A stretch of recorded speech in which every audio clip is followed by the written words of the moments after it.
थोड़ा कर देंगे बाद में। फिर रक्तमोक्षण बहुत बड़ा शब्द है। जीवनम प्राण धारणम रक्तस्य, रक्तमोक्षण यानी अश्वति। अभी प्राय हम शिरावेद के बारे में चर्चा कर रहे थे दिमाग में। दुष्ट रक्त अपगमना सद्यो राग रुजाक्षमा। सबसे ज़्यादा हम यहाँ प्रैक्टिस में रक्तमोक्षण का इस्तेमाल कब क्यों करते हैं? तो सद्यो राग रुजाक्षमा, तुरंत दर्द और तुरंत जलन कम करने के लिए। फिर इसके लिए बेसिक रक्त के बारे में जानकारी आपको चाहिए। बहुत बड़ी जानकारी है, मैं थोड़ा थोड़ा बोलता हूँ, बाकी के फिर तुमको उस बात लोगों को जानकारी देनी है। या लड़का हो नहीं तो फिर ठीक है। रक्त का महत्व क्या है? रक्त शरीर का प्रधान पोषक है। क्रीडनम जीवनम बताया, जीवन उसका कारण है। इसलिए वो रक्त सुश्रुत ने उसका वर्णन बहुत सारा देह उदरम मूलम उदरण धारियते तस्माद रक्त जीव इति स्थिति। जीव है तो फिर रक्त है तो जीव है, नहीं तो नहीं। इसलिए स्पंदन गुण किसका है? रक्त का। हम नाड़ी देखते हैं, किसके देखते हैं? वात की नहीं देखते, पित्त की नहीं देखते, हम स्पंदन ये रक्त का देखते हैं। और उस स्पंदन गुण में रक्त का स्पंदन गुण है, उसमें वात दुष्ट, वात की नाड़ी, पित्त की नाड़ी, कफ की नाड़ी देखते हैं। तो उस रक्त में वात दुष्ट रक्त, पित्त दुष्ट रक्त, कफ दुष्ट ने नाड़ी परीक्षा करते हो। कंसेप्ट रक्त की स्पंदन है। ये बड़े बड़े नाड़ी चिकित्सक देखने वाले को भी मालूम नहीं है, उसके अपने रट्टे मारते रहते हैं और कुछ भी हवा में बातें करते रहते हैं। इसलिए नाड़ी परीक्षा ये बोगस वैद्य है, दिमाग में रखना। और नाड़ी पीढ़ी कुछ रहती नहीं, दिमाग में दूसरी बात ध्यान रखना। रक्त का कारण है उत्पन्न के। रक्त की परिभाषा, यह रंजितो तेजसा पापुम वो संस्कृत जाने दो। जो आहार रस है उसको रंजन करके जो उत्पन्न होता है उसको रक्त कहा जाता है। रस से रक्त की उत्पत्ति बताइए। शुद्ध रक्त के बहुत सारे लक्षण भी है। सुश्रुत कंपाइलेशन है सब पूरा, सुश्रुत का, चरक का, सुश्रुत का। इंद्रगोप कीड़े जैसा वर्ण उसका रहता है, लाल वर्ण रहता है, असंगत रहता है, बहुत पतला नहीं बहुत गाढ़ा नहीं, ऐसा रहता है। शुद्ध रक्त उसको समझा जाता है। चरक बोलता है तापनीय, शुद्ध सुवर्ण कैसा रहता है वैसा रक्त रहता है। इंद्रगोप जैसा रहता है, कांति उससे लाल कमल महावर की तरह रक्त गुंजा फल के समान शुद्ध रक्त रहता है। ऐसे उसने उपमा दी अलग अलग लोगों को। तो शुद्ध रक्त के लक्षण क्या है? मधुरम लवणम किंचित शीतोष्णम असंवदन। पद्मगोप हेमा विष लोहित लोहितम प्रभव शुद्धम तनो अस्तेन स्थिति। शरीर का जो रक्त है मधुर, कुछ लवण रस का है, मधुर लवण अमृत है उसका। अशीतोष्ण, थोड़ा उष्ण थोड़ा शीतल, तथा द्रव रूप होता है। इसका रंग कमल, बिरुहुट, सुवर्ण, बेड़, खरगोश के रक्त जैसा रहता है। ये रक्त शरीर का उत्पत्ति कारण है। रक्त से शरीर की स्थिति रहती है, ऐसा उसने बताया। रक्त के 5 भौतिकत्व है। रक्त में 5 महाभूत है। विस्रता, द्रवता, रागा, स्पंदन, ये शब्द है। स्पंदन लघुता तथा गुंडादि ने गुणा है था दुष्चंते चातुर्षुण। तो ये रक्त के 5 गुण। विस्रता ये आमगंधी है, यानी वो भूमि का यानी पृथ्वी का गुण है। द्रवता आम्बु का, जल का गुण है। रागा तेज का गुण है। स्पंदनम वात का गुण है। और लघुता आकाश का गुण है। ध्यान रखना। विशुद्ध रक्त से पुरुष के लक्षण है बहुत सारे दिए। प्रसन्न इंद्रिय होते हैं, स्वस्थ रहता है वगैरह वगैरह। मलमूत्र का विरुचित उत्पन्न होता है, सुखयुक्त होता है वगैरह। ये आपको पढ़ना है। चरक सूत्र स्थान 24वां अध्याय 24वां श्लोक। रक्त क्षय के लक्षण यहाँ आ गया। अभी 11वां अध्याय आप पढ़ रहे हैं ना। रक्त अम्ल शिशिर प्रीति शिरा शैथिल्य रुक्षता। तो ये शिशिर प्रीति शिरा शैथिल्य रुक्षता, इसकी टीका आपको पढ़नी है। उस हिसाब से उसका ध्यान है। शोणित क्षय, त्वक पारुष्य, आम्ल शीत प्रार्थना, शिरा शैथिल्यम च, ये सुश्रुत बता है। भागवत ने तो एक लाइन में बता दिया। त्वचा में कठोरता, खुदरापन, आम्ल या ठंडे पदार्थ की खाने की इच्छा, और शिरा में शीतलता, ये लक्षण सुश्रुत ने बताया। शोणित क्षय सती, अभी डल्लन उसकी टीका बताता है।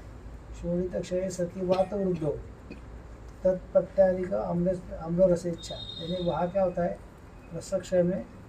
यदि रस क्या है धातु है, धातु का क्षय होगा तो क्या बढ़ेगा? वात का प्रकोप होगा। यदि वात का प्रकोप होता है रक्त प्रत्यनिकम आम्ल रस इच्छा, यानी आम्ल की इच्छा क्यों होती है रसक्षय में, तो उसमें शिशिर पीते रक्त अम्ल शिशिर पीते, तो उसमें टीका में दिया कि आम्ल की इच्छा होती है।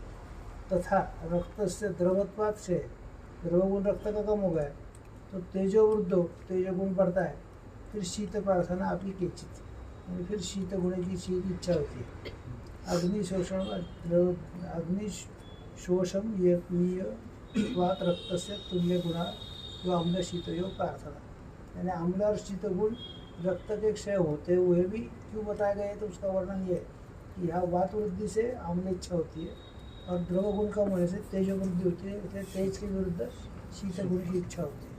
यानी ये मास्टर लोग उनको फालतू भी इसमें पीटते रहते हैं ना, इसलिए टीका पढ़ते रहते, इसलिए तुमको बता दिया है।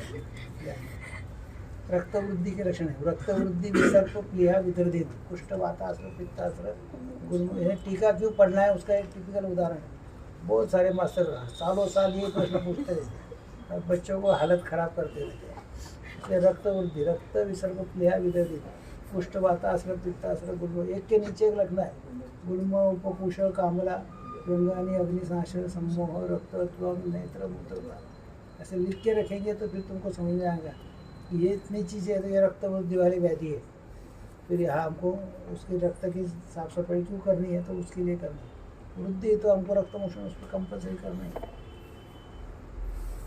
शरीर के अंगों में तथा नेत्र में नालिमा सिराओं में रक्त की अधिक पूर्ति होना, ये रक्त वृद्धि के लक्षण है।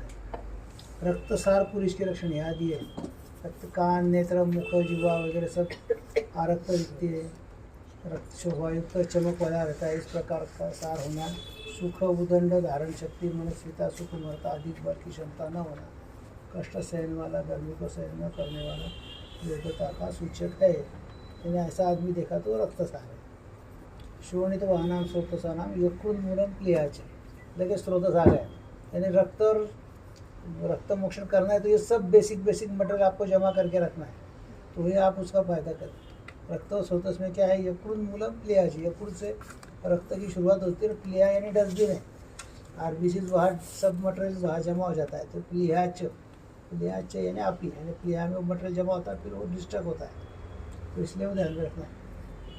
रक्त वह दे तय और मूलम यकृत प्लीहानु रक्त वह निशिदम ने, सुश्रुत बोलता है ये एक नहीं दो है, यकृत प्लीहानु रक्त वह निशिदम ने, रक्त व स्वतः दो है, इसके मूल में यकृत प्लीहा और रक्त वहन करने वाली धमनियाँ, ये उसने ऐड किया है सुश्रुत में, यानी वो रक्त व स्वतः देखना है तो रक्त वहन करने वाली धमनी को भी आपको ध्यान रखना है। दुष्टि हेतु क्या है, विदाहिनी अन्नपानानी स्निग्धोष्ण द्रवानी च रक्तवाहिनी दुष्यंती बचता चात अनलव, यानी दाह पैदा करने वाले स्निग्ध उष्ण और द्रव भोजन से तथा अधिक धूप या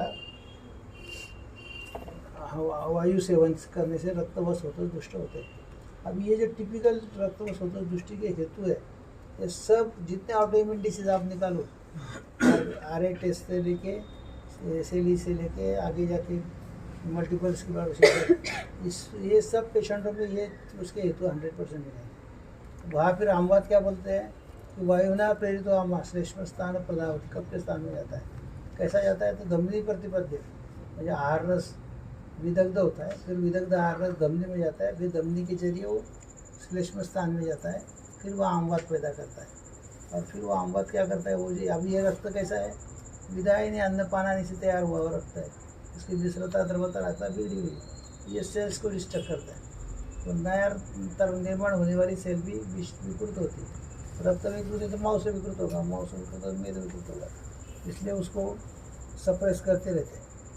रक्त और स्रोत का विद्ध लक्षण, विद्ध हो गया तो क्या होगा, तो ज्वर आता है, शरीर काला पड़ता है, ज्वर आता है, दाह होता है, शरीर सफेद भी होता है, रक्त निकलता है, आँखें लाल हो जाती है। रक्त की सप्तत्व उत्पत्ति, त्वचा की उत्पत्ति रक्त क्रिया, रक्त का धातुष्मा से परिपाक होने पर 7 त्वचाएँ उत्पन्न, जिस प्रकार दूध में अग्नि पर मलय उत्पन्न होती वैसा उसका वर्णन उदाहरण दिया। तो रक्त का जैसा रस से संबंध है त्वचा का, वैसा रक्त का उत्पत्ति स्थान त्वचा है, त्वचा विकार कहीं भी होते हैं तो उसका पहला ट्रीटमेंट रक्त मोक्षण है, दूसरा ट्रीटमेंट विरेचन है उद्भवस्थान की। रक्त से निर्मित अवयव अलग अलग होता है, यकृत प्लेहा में शोणित जव, शोणित फेन प्रभाव फुफ्फुसा, शोणित किट्ट प्रभाव उंडुको, यानी क्रॉनिक ऑब्स्ट्रक्टिव पल्मोनरी डिसीज वाला आया, दमा वाला, स्टमक शौचाला आया, तो पहले दिमाग में रखना है अब ये पंप खा खा के इसने रक्त प्रदोषी विकार करवा लिया, रक्त दृष्टि है, रक्त मोक्षण कंपल्सरी करना है। यकृत प्लेहा वाले पेशेंट आए तो रक्त मोक्षण करना ही है। शोणित किट्ट प्रभाव उंडुको है तो रक्त मोक्षण करना ही है। अश्लुजा श्लेष्मना चापी प्रसादपूर्वकं तम पच्यमानं पित्तं वायुष्य कुर्वति ततो अस्ते तंत्राणि जायन्ते गुदबस्तिश्च देहिना, यानी गुदबस्ती ये भी रक्त की उत्पत्ति के बगैर होती है। रक्त दृष्टि उसमें गुद बाहर होता, उसमें बस्ती में आपको दिखेंगे। कपशोणित मांसानाम सारा जीवा, जीवा भी बनती तो वहाँ कपशोणित मांसानाम होती है। रक्त में प्रसाद जब उसको किडनी फेल वाला है तो रक्त और मेद कंपल्सरी है। मांसासुर के कप में प्रसाद वृषण स्टर्लिटी वाला बंधित्व वाला पेशेंट आता है, एसोस्पर्मी आ रहा है, लिगोस्पर्मी आ रहा है। मांस असुर कफ मेद इसका प्रसाद, मेद का प्रसाद यानी क्या है, मज्जा है, तो वृषण। शोणित कफ प्रसाद जो हृदय, हृदय जो होता है शोणित कफ का प्रसाद है। जैसे रोग वाले पेशेंट को भी हार्ट वाला इजैकुलेशन फैक्टर गया है, ये गया है, वो गया, ऐसा आया तो तुमको ये उसका रक्त और कफ कंपल्सरी देखना है आपको। फिर रक्त की कला है, रक्तधरा कला, द्वितीय दूसरी कला है। रक्तधरा मांस से अभ्यंतर का, मांस के अभ्यंतर हो तस्या शोणितम विशेषस्तु सिरादु रक्तोप्लियानुष्य भवति। रक्त के उपधातु कौन से अश्रुजा कंडरा सिरा। जब ये लोग बीमार निकाल के लिगामेंट पड़ गया, मिनिस्कस कट हो गया तो उसकी उत्पत्ति का है रक्त प्रदोष विकारों में दिमाग में रखना है। रक्त का मूल क्या है, तो अश्रुजा पित्तम। रक्त की अंजलि प्रमाण कितनी, तो अष्टांजलि। मज्जा मेदो वसा मूत्र, इसकी हर एक की अंजलि एक एक से बढ़ा दिया, तो वैसे रक्त की अष्टांजलि ध्यान रखना। रक्त दृष्टि के बहुत सारे हेतु चरक में दिए डिटेल, उसके तरफ अभी इतना पढ़ने। कुलत्थ माश निष्पाव तिल तेल निषेवना पिंडादि हिताना एक के नीचे लग के रखेंगे। रक्त दृष्टि वाले पेशेंट में आप चेक करेंगे तो दिखाएंगे, लिगाए नहीं, अन्न पाना नहीं, ये सब आ गया उसमें, बहुत है। अनुपशय द्वारा रक्तज व्याधियों का निदान होता है। रक्त प्रदोष विधान ऐसा सीधा नहीं होता, ये रक्त दृष्टि है ऐसा बोल के नहीं होता। जिस पेशेंट को शीत उष्ण स्निग्ध रुक्ष चारों चिकित्सा करने के बाद भी उपशय मिलता नहीं, रिजल्ट मिलता नहीं, तो 100% वो रक्त प्रदोष हो जाए। चरक सूत्र स्थान 24वां अध्याय 17वां श्लोक ध्यान रखना। शीतोष्ण स्निग्ध वृक्षाध्याय उपक्रांता ये गदा सम्यक साध्य न सिद्धंती रक्तजाना निभावे, ये रक्त प्रदोष विकार समझना। शिरावेद अच्छा प्रकार करने से भी जैसे व्याधि शांत हो जाती है, वैसे ही स्नेह छेदन से अथवा लेपों से भी शांत नहीं होती। यानी स्नेह छेदन लेप करते पहले लेकिन रक्त मोक्षण नहीं किया तो जड़ से व्याधि जाता नहीं है, उसका वर्णन सुश्रुत शालिस्तान में दिया है। रक्त प्रदोष विकार चरक में वापिस है, कुष्ठ विस्तर वही है जो वाघवट का ही है। कोष्ठमंडल रक्त स्वित्र पामा इसमें ऐड किया। अभी इधर वाघवट के रक्त प्रदोष विकार निकाल, रक्त वृद्धि के लक्षण, रक्त प्रदोष विकार चरक के 28 अध्याय की निकाल, फिर आपको दिखेंगे। वो इतने व्याधि तुम्हारे पास मालूम होंगे तो आप अच्छा कर सकते हैं। 22 प्रकार है चरक के।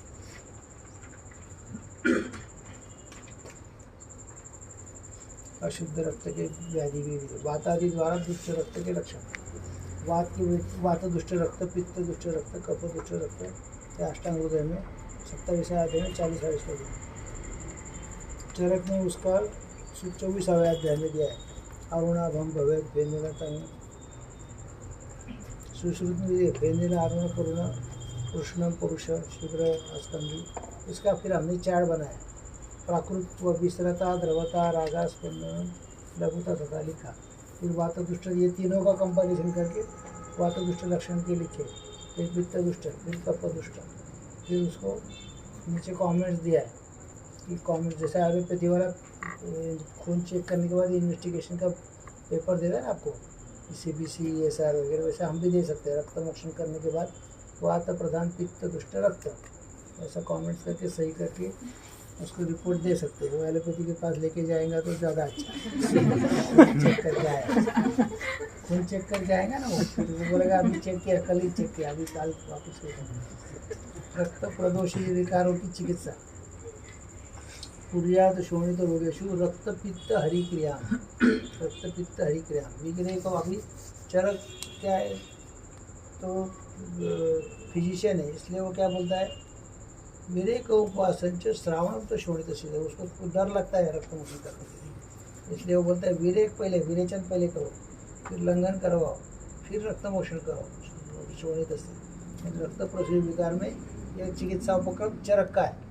और वाग्वट क्या बोलता है, रक्त वृद्धि भगवान रोगा रक्त श्रुति विरेचन, यदि खून निकाल, शाखागत दोष है, शाखा में गाने ना पहले निकाल और फिर कोष्ठका निकाल।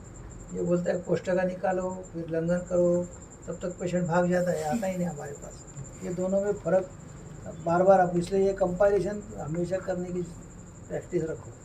रक्त मोक्षण के भेद अलग अलग, प्रच्छान वगैरह वगैरह तो बाद में देखा, अवगाड़े चलो कसा वगैरह वगैरह जो है वो।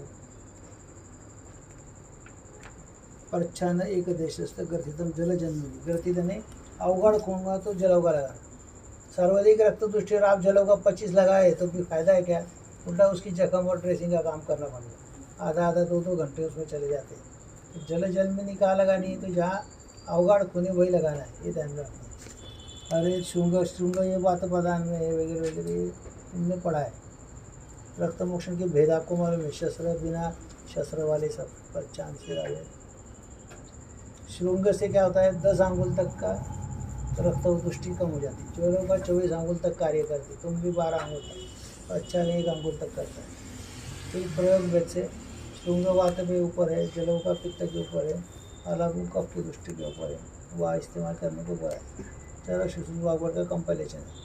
फिर जलोगा के प्रकार आपको मारी सब इस निर्विषय, उसके लिए तो ज़्यादा ग्रंथोक्त है, तो आपको देखो जलोगा की फोटो भी है, लेकिन उसके पीछे रखना। अभी बेसिक रक्त मोक्षण का जो बेसिक क्राइटेरिया या बेसिक आपको क्या ध्यान देना है, या प्रैक्टिस का रक्त मोक्षण की अभी पीपीटी आगे की तुम्हारी, ये सब अभी तक मैंने क्या बताया, ये सब कंपाइलेशन बताया, चरक में या शिशु में या वागवट में, ये सब आपको बेसिक मालूम है तो आप चिकित्सा कर सकते हैं, नहीं मालूम तो फिर चिकित्सा हो जाएगी। इसलिए बेसिक अभी आ गया। अब इसके बाद अच्छा शास्त्र तुमको आता है उसको अभी बाजू रखो। अभी व्यवहार में चक्कर आ रही, भ्रम लक्षण लेके पेशेंट तुम्हारे पास आ रहा है, भ्रम की तुमने चिकित्सा करवा दी। भ्रम 3-4 दोषों में आता है। एक तो कफ क्षय में भ्रम आता है, कफे भ्रमा श्लेष्मा शयानाम शून्यत्व रुद्रव क्षतसंधिता आस्था मज्जानी सौशीर भ्रमस्थि में मज्जा क्षय में आता है। वैसा ये सब इसमें ये सब चिकित्सा करने के बाद भी फायदा नहीं होता है। तो रक्त प्रदोषी विकार समझ के रक्त शीत उष्ण स्निग्ध वृक्ष अनुलोमन करने के बाद भी फायदा नहीं होता है, तो वह रक्त मोक्षण कंपल्सरी करना है। अरुचि, अभी एक अरुचि वाली आ रही है, उसका रक्त मोक्षण करना है आपको। अरुचि है तो अरुचि जीवा क्या है, तो रक्त और मांस से बनी हुई है, हमने उसको सब मधुर आम्ल लवण रस दे के रखा, बस्ती दिया, बेच दिया, फायदा नहीं हो रहा है। कंपल्सरी रक्त मोक्षण बिना काम का चिड़चिड़ कर रहा है तो एक तो पहले बस्ती दे दो, बाद में रक्त मोक्षण करवा देना, तो हवा निकल गई तो कुछ रक्त पित्त हरिक्रिया बल उत्तम है, और रक्त पित्त में रक्त मोक्षण है, लेकिन बल अच्छा चाहिए, रक्त पित्त दृष्टि अच्छी चाहिए, तो रक्त प्रबोध रक्त मोक्षण अच्छा लाभ करता है। हर्ष स्तन विद्रति और वातकंटक में रक्त मोक्षण हम करते ही ग्लूकोज प्रतिक्रिया। सबसे ज़्यादा रक्त मोक्षण का एरिया है रजो निवृत्ति वाले, मेनोपॉज वाली पेशेंट, उसको उनका क्या रहता है, तो रजो निकलता नहीं बाहर, तो कहाँ जाएगा, सर्कुलेशन में रहेगा, अस्वस्थपना रहता है, मन बेचैनी रहती। वहाँ यदि रक्त मोक्षण थोड़ा भी निकाल देते तो फ्रेश लगता है, चिड़चिड़ापन कम हो जाता है, हॉट फ्लशेज वगैरह जो आती है वो सब निकल जाती है और फ्रेश लगता है। व्यसनाधीन आदमी होगा तो उसको भी रक्त दुष्टि रहती है, रक्त मोक्षण किया, फिर उसका उद्भव स्थान का विरेचन करवा दिया। रक्त मोक्षण ये आधी चिकित्सा है, हर बार रक्त मोक्षण के बाद विरेचन करना ही है, थोड़ा मृदु विरेचन करो लेकिन करो, तो उद्भव स्थान की चिकित्सा करवा देते हैं तो फायदा जाता है। ऊर्ध्व चतुर्गत मान के ऊपर के सब विकार, नेत्र रोग, कर्ण रोग, नासा रोग, सब रक्त प्रदोषित रहते ही, जो क्रॉनिक हो गई कि रक्त दृष्टि रहती है, इसलिए यहाँ हम एक्सटर्नल जुगुलर वेन से रक्त मोक्षण करवाते हैं। रक्तमोक्षण करवा दिया तो दोषों की दृष्टि कम हो जाती और फायदा होता है। पित्त प्रकृति वाला पकड़ा कि उसको कंपलसरी चिकित्सा उपक्रम में कभी भी एक बार रक्तमोक्षण करवा रहा हो। पित्त विकार वाला है तो भी उसको जीर्ण पित्त विकार रक्तमोक्षण करवा, रक्त विकार है तो करना ही है। और शरद ऋतु में तो हर बार रोज पेशेंट को पकड़ के रक्तमोक्षण करवाई जाए। रक्तमोक्षण का फायदा क्या होता है करते वक्त तुरंत क्या, तो रक्तमोक्षण ये शाखागत दोषों की प्रधान चिकित्सा है। रस रक्त मांसपेद अस्थि धातुओं की प्रधान चिकित्सा है, तो इसलिए वो धातुपात टलता है रक्तमोक्षण। विदृधि अच्छे रक्तम आश्रय, विदृधि में तुरंत रक्तमोक्षण किया, पक्वावस्था आगे की आती ही नहीं, तुरंत बैठ जाता है। रोलन शोध में रक्तमोक्षण किया तुरंत बैठ, इसलिए धातुपात अवस्था टलती है। रक्तमोक्षण से धातु शोधन अच्छा करवा दिया तो शस्त्रकर्म रुक जाता है, अपेंडिसाइटिस वगैरह सब। निरोग अस्थि निरुत्साह, फ्रेश नहीं लग रहा है तो वहाँ भी रक्तमोक्षण करवा दिया तो आपको उत्साह बढ़ जाता है। शिरावेद, शिरा सर्वांग शोधन, पूरे शरीर को साफ करता है शिरावेद, यानी यहाँ से भी निकाला तो भी चलेगा, लेकिन जितना नज़दीक से निकालेंगे उतना रिजल्ट आपको अच्छा मिलता है। इसलिए अंदर अपेंडिसाइटिस में हम यहाँ रक्तमोक्षण पहले करते थे, अभी भी कुछ इमरजेंसी आया तो करते हैं। रक्तमोक्षण पहले करवा लेना, राइट कर्पूर संधि में 50 ml 80 ml, फिर उसको त्रिफला कपूर पथ्यादि काढ़ा अनुगमन ऐसा कुछ तो भी दे दिया कंजर्वेटिव ट्रीटमेंट, तो एपेंडिसाइटिस वही जगह पे बैठ जाता है। विषम और ज्वर में कुछ पेशेंट ऐसे आते हैं कि एलोपैथी वाला लिख के बेचता है पायरोक्सिया अननोन ओरिजिन, क्यों बुखार आया हमको नहीं मालूम और बुखार उतर नहीं रहा है। बुखार क्यों आया तो कहाँ है, अभी शाखा में, शाखा की चिकित्सा क्या है, पहले रक्तमोक्षण करो और फिर विरेचन करो और फिर पूछो उसकी दिनचर्या हिस्ट्री पूछो, आप समझ जाएंगे। एलर्जी वाले जितने पेशेंट हैं प्रायः कैसे रहते हैं एलर्जी प्रायः कफ पित्त दृष्टि के रहती है, इसलिए रक्तमोक्षण हिस्टामिन्स जो बनते हैं एलर्जी में तो कफ प्रधान और पित्तानुबंधी रहते हैं, इसलिए कफ और पित्त कंडू और दाह्य लक्षण एलर्जी में सबसे ज़्यादा रहता है, इसलिए रक्तमोक्षण एंटी हिस्टामिनिक कार्य करता है। वहाँ जैसे हम खून निकालते, आप ब्लड डोनेट का जो उसके डेविडसन में पढ़ेंगे तो वहाँ जब ब्लड डोनेट किया जाता है तो खून में क्या क्या बदला होता है, उसमें एंटी हिस्टामिनिक एक्शन बताई गई है, तो उस हिसाब से उसको भी पढ़ो अच्छी। रक्तमोक्षण ही सामावस्था की चिकित्सा है, इसलिए भोजन के बाद तुरंत आप किया तो भी चलेगा। 15, 16, 18 नंबर 24 नंबर की नीडल का इस्तेमाल अच्छा स्राव होने के लिए 15, 16, 18 करना है, व्यापक होने के चांसेस है। अभी आप सब महान लोग हैं, इसलिए 24 नंबर की तुम्हारे हाथ में देनी पड़ती है। नीडल का अग्रभाग विद्युत अच्छा होना चाहिए, जितना अच्छा होगा उतना रक्तमोक्षण अच्छा होता है, इसलिए नीडल या स्कैल्पेल में कभी भी कंजूसी नहीं करना।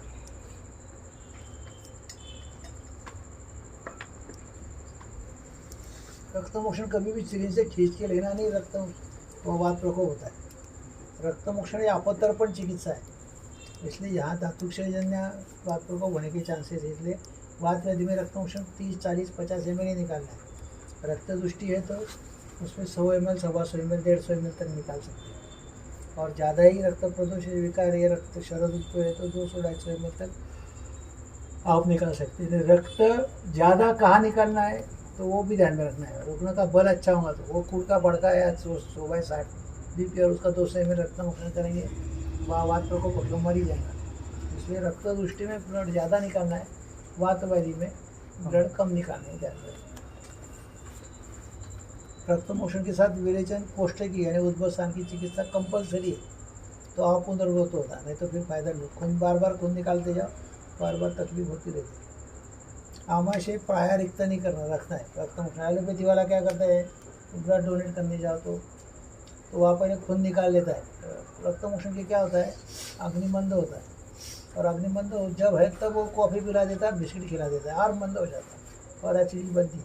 फिर उस पेशेंट को ब्लड डोनेट करने के बाद गंगन होता है, चक्कर आती है, पेट में अस्वस्थपना लगता है, तो इसलिए अग्निमंद है तो खाना नहीं देने का, पहले खाना मीठा देने का, 1 घंटे बाद बाकी खाना देने का। रक्तमोक्षण के आधे 1 घंटे बाद शाखा से दोष कोष्ठ में आना चालू है। रक्तमोक्षण के बाद अग्निमंद रहता है, इसलिए हल्का आहार बाद में देना है उसको। ये उसका का फोटो, ये हमारे पास प्रिंट आउट है, तो मैं इसको लोगों को एक आध प्रिंट आउट दे दूँ। प्राकृत रक्त दूसरा का अवतार आगा, कॉमेंट्स सही लगा हुआ है वहाँ पे। हाँ, इधर लगा हुआ है, उसका फोटो निकाल सिरावेद कब करना मना है, क्यों कब नहीं करना है? तो सिरा बंदी हुई नहीं चाहिए। ऊपर से तो हम ब्लड प्रेशर का कप निकाल लगा देते, प्रेशर 110 कर देते, लेकिन नीचे से अंगूठे से हम खींचने को बोलते, हिलनी नहीं चाहिए इसलिए। लेकिन हम नीडल डालते, वो क्या करते हैं, ये अंगूठे को भूल जाते हैं, ये छुप जाता है, नीडल अंदर जाती डबल पंक्चर हो जाता है और पेशेंट को छुपता है। पेशेंट को कहा सेंसेशन है, उससे स्पर्श नहीं मिले, सेंसरी ना उस पर। एक बार स्किन के अंदर नीडल चली गई, पेशेंट को कुछ तकलीफ नहीं, स्किन के अंदर फटके में चले जाओ, फिर ढूंढते बैठो कहाँ वेन है, फिर उसको पंक्चर करो, फिर डबल पंक्चर नहीं होता। एंगल देना है, सीधा करना, एंगल देना सीधा करना, इसलिए सिरा बंदी हुई चाहिए। स्पष्ट रूप से दिखाई न देती हो तो नहीं करने को बोला है, लेकिन हम तो बहुत बारी बारी न दिखाई देने वाले को भी हम कर लेते हैं, क्योंकि प्रैक्टिस है तो इसलिए हम करते हैं। अति शीत अति उष्ण जोर की हवा हो तो नहीं करना, ये मास्टर लोगों का विषय। कुछ भी हो, जरूरत है तो हम करना है, आबरात छादित वातावरण नहीं करना। डगड़ हवाएं पंचकर्म बंद, ऐसा करते करते पंचकर्म पूरा बंद ही कर दिया है। इसलिए स्नेहपान किया हो तो उसको नहीं करना है, स्नेह जीर्ण होने के बाद कर सकते हैं, ये ध्यान रखना। यदि मूर्छा आती है, रक्तमोक्षण करते हो तो तुरंत उसका सिरावेद रोकना है, वहाँ चिकन पट्टी लगा देना है, पैक कर देना है, ठंडे पानी का परिषेक करना है, तुरंत हेड लो करना है, हवा खुली रखना है, सब जमा होना नहीं वहाँ। तुरंत दूसरे हाथ का बीपी लेना है, लक्ष्मीवास मुँह देना है, उससे भी फायदा नहीं। तो सद्यो तर्पण जो है, फलों का रस, आश्वरिष्ट, कोई भी आश्वरिष्ट पतला करके पिला दिया तो तुरंत संतर्पण हो जाता है। सिरा वेद कर्नाटक में क्या करते हैं, तो डायरेक्ट सिरा काट ही डालते हैं। हम क्या करते हैं, नीडल में डालते हैं। कर्नाटक वाले है क्या कोई? वह कर्नाटक में जो खेड़े में काम करता है, तो यहाँ की जो सिरा है डायरेक्ट काट डालते, खुद का खुद वो खून बंद होता है तभी वो बंद करते हैं। यानी उनका वो खून 150-200 ml तो चला जाता है, तो वो वेदन है। और जो खेड़े में काम करते हैं वो डायरेक्ट उसको इनसे काट ही डालते हैं। तो वहाँ यदि रक्त प्रवाहित नहीं होता है तो उसके लिए क्या होता है, सेंधा और तेल उसका पोषण सेचन करने को बोला है, काटी हुई से आता, तो वहाँ से वापस लेपन से खून चालू हो जाता है। ये ध्यान रखो। रक्तस्राव रोकने के लिए तुम्हारे पास बहुत सारी द्रव्य है, लोद्र है, हल्दी है, रक्तचंदन है, बहुत सारी चीज़ें है, उसको आप ध्यान रखो। वड़ है, पिंपल है, बेड़ा है, अर्जुन है। फिर वैद्य सिरा और अवैद्य सिरा ये आपको निकालना है। सुश्रुत में वाग्वट के वैद्य सिरा और सुश्रुत के वैद्य सिरा, क्योंकि आपको कौन सी सिरा कहाँ इस रक्तमोक्षण करना है आपको मालूम है। पाददा है, हर्ष है, विसर्प है, बाहुआ अभाव के चिप है, वात रक्त विचर्चिका पादधारी है। तो सुश्रुत बोलता है शिप्र मर्म के ऊपर 2 अंगुलियाँ रक्तमोक्षण करना है। अभी यहाँ मिली नहीं तो क्या करेंगे। वाग्वट बोलता है अवभाव विसर्प और विचर्चिका छोड़कर शेष रोगों में शिप्र मर्म के ऊपर 2 अंगुल करना है, बाकी जगह अपने अपने हिसाब से करना है। कोष्ठुक शीर्षक खंज पंगु वात वेदना अंगित जंगा गुल्प के ऊपर 4 अंगुल, शक्तिशूल या तथा कोष्ठुक शीर्षक में गुल्प के ऊपर यानी यहाँ 4 अंगुल सिरावेद। रुद्रसे में जानु संधि के ऊपर या नीचे 4 अंगुल सिरावेद करना है। वाग्वट और सुश्रुत दोनों का एक ही मार्ग का कहना है। वैसे इस विश्व चिन्ह आपद चिन्ह गलगंड में, क्रिया रोग में, यकृत प्रवाहिका में, प्रविकर्ति में, उपदोष में, भूत बुद्धि में, जलोदर में, अंतर्विधि। अभी यहाँ वैद्य सिरा नीडल हम डाल के रक्तमोक्षण निकालने, वैद्य सिरा गोगटे करके जो है राबो गोगटे सर, उन्होंने क्या किया, उसका ही वेदन कार्यक्रम किया। खुद इतना खुद निकालते बैठेगा। ये जो मर्म पता है, मर्म के आजू बाजू में यदि आप उसको वेदन करते तो वहाँ ब्लड सप्लाई न होता है, सुधर जाता है और वहाँ की वेदना कम हो जाती है। इसलिए ये जो वैद्य सिरा है, तो चंद्र कुमार को मैंने बोला था इसका ही वो कर रहा है, उसके ऊपर काम वैद्य सिरा सब निकाल ली है। और उसके ऊपर यदि आपको रक्तमोक्षण नहीं जम रहा है, अभी प्रवर्म में कहाँ वेदन मिलेगी और वेदन ही करना पड़ेगा। इसलिए वो पाव की है वेदन सबसे ज़्यादा उनके किताब में आपको देखने को मिलेंगे। किताब आपने पढ़ा नहीं होगा तो पढ़ो, बहुत अच्छा किताब है। आपसमा रुग्मा जीवा रोग मुख रोग तिमिर और उद्भजक का विभिन्न रोगों में रक्तमोक्षण के संदर्भ ग्रंथोक्त, ये कस्तूरी शास्त्री की किताबें आपको मिल जाएंगी। पंचकर्म का बहुत अच्छा किताब है। वात व्याधि में कहा करना है, महावात व्याधि में कहा करना है, कुष्ठ उदर, ये बहुत बड़ा काम है। इतना है, उसके लेक्चर के लिए आपको टाइम लगा। फिर रक्तमोक्षण की तैयारी करो तो हम क्या करते हैं, सिर्फ स्काल्पेल लेने के लिए आते हैं, लेकिन स्पिरिट कौन लाएगा, मीठा पाउडर कौन लाएगा, पानी कौन लाएगा, ये सब ला के रखना है। इसलिए यहाँ उसका फोटो निकाल के रखा है। अग्रे सरस्वती दुष्टाश्रम कुसुम्बाती उपाय। नीडल लाना है, कॉटन लाना है, हरिद्रा चूर्ण बाहर रखना है, सूचकर रखना है, स्फटिका रखना है, मीठा पाउडर रखना है, समुद्र फेन रखना है, कॉटन वापिस है, लोहद्र चूर्ण है, चिकट पट्टी है, स्पिरिट है और स्काल्पेल है, इतना सब लाना पड़ता है। उसकी फ़ोटो है सब। फिर मन्यागत रक्तमोक्षण। अभी एक दिन वीडियो रविवार को सबको मन्यागत वगैरह यहाँ वीडियो बहुत सारे पड़े हुए सब दिखाने। सार्वधिक मारो सर पे करना नहीं।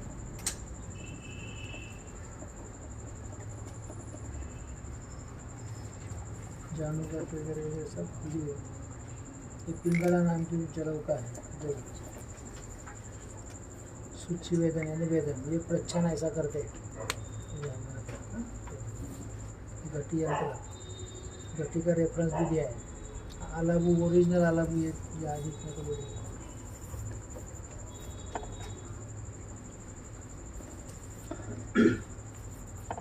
शिरावैसे अष्टांग संग्रह में बताया, शिरावैसे सर्व रोगों का समूल नाश होता है। जिस प्रकार खेत का बांध तोड़ने पर खेत में पानी भर जाने के कारण शाली षष्ठी चावल नष्ट हो जाता है, तो इस तरीके से व्याधि नष्ट हो जाता है। अष्टांग रखा है। व्यक्ति योग्य समय पर रक्तमोक्षण करते हैं, उनमें त्वक दोष ग्रंथि शोणित रोग कभी भी नहीं होता। ग्रंथि यानी क्या, कैंसर कभी भी नहीं होता। बार बार रक्तमोक्षण करना है, दिमाग में रक्तमोक्षण। ये अभी जितने बात व्यान वायु में कफत रस को दुष्ट किया तो लिम्फेटिक सिस्टम वाले कैंसर आ गए, रक्त को दुष्ट किया तो ल्यूकेमिया वाले कैंसर आ गए। यहाँ व्यान वायु और रस रक्त संवाद दिमाग में रखो। मांस को दुष्ट किया तो ग्रंथि होती है। मांस वृद्धि भगवान रोगान शस्त्र क्षार अग्निकर्म। शस्त्र कर्म वाले पे वाले करते हैं, केमोथेरेपी क्षार कर्म करते हैं, रेडियोथेरेपी यानी अग्निकर्म करते हैं। तो पुराने जमाने दे के रखा है, लेकिन कुछ ने किया नहीं, इसलिए रह गया।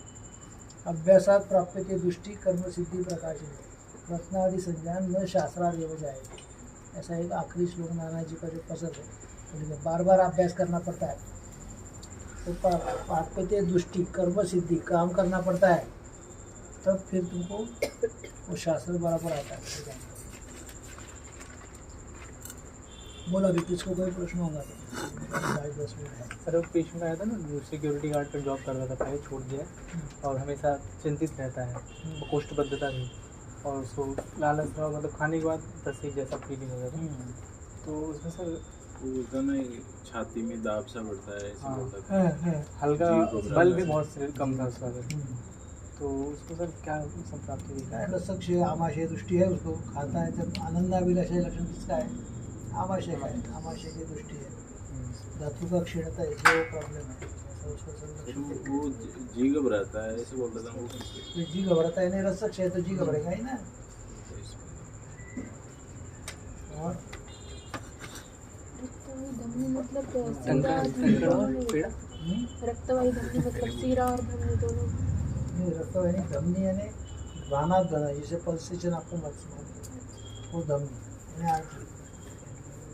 और तो सर वो शेरासुर में आपको टंकर के साथ पेड़ा देते हैं, वो तो पेड़ा संतर्पण के लिए रहते हैं। टंकर से तोड़ना ऐसा करने। अच्छा। कफ आवृत्त पित्त रहता है वो, अभाव वेदन। कफ का आवरण निकालना है तो क्या करना पड़ेगा आपको, उसके लिए वो कफ उद्या अभिषेदनाथ पाकाद आपने सुना है, तो पेड़ा खिला दिया तो क्या होगा, वृद्धि होगी। टंकन उसका छेदन करेगा। स्त्यान तो होगा तो सिर्फ टंकन दिया तो फायदा नहीं होता। पेड़ा खिला दिया तो उसको संतर्पण हो जाता है और फिर वो कफ छूटता है, पित्त छूटता है, तो नीचे आ गया कि सिर दर्द हो जाता है। और कैसे सोचना है, उसका नाम भी ट्रीटमेंट है ना। वात की ट्रीटमेंट क्या है,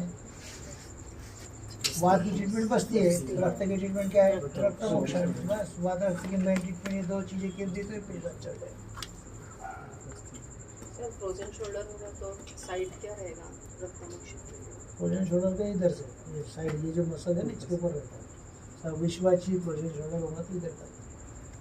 फ्रोजन शोल्डर में सहसा स्तंभ है ना, तो स्तंभ के लिए रक्त पहले रक्तमोक्षण करके देखना, नहीं फायदा होता अग्निकर्म और नस्य पिंडनाड़ी यही अच्छा काम करता है वहाँ। नस्या स्कंद बाहुल्य, नस्य भी करना है, गुडमंजारी हो यानी कोणतं भी तीक्ष्ण नस्य करने से वो नस्य स्कंद सर उसमें अवभाव में चिकित्सा में दिया इसमें अष्टांग योग में अवभावकमितं नस्यं सर्पिरुत्तर भक्तिकम। तो उसमें सर्पी मतलब प्लेन सर्पी लेना है कि कोई मतलब कि सर्पी यानी घी। हाँ तो प्लेन सर्पी घी ले सकते हैं खाने के बाद। चलो सर एक बोल। कैंसर के पेशेंट होते हैं ना, तो कीमो से पहले वो उनका ब्लड टेस्ट करवाते हैं, तो HB TLC और प्लेटलेट देखते हैं। अगर वो कम हो तो वो अगली कीमो के लिए नहीं भेजते उसको। HB यानी क्या है? हीमोग्लोबिन। लाल कृष्ण। हाँ, तो हम अपनी तरफ से क्या करें कि TLC HB और प्लेटलेट उसका बढ़ा सकें, वो अपनी तरफ से पैक फिल का इंजेक्शन लगवाते हैं बस। बराबर। तो हमें हीमोग्लोबिन और WBC हाँ और प्लेटलेट, हाँ तो तीनों प्लेटलेट यानी क्या है? खून को गाढ़ा रखने के लिए, पतला नहीं होना चाहिए।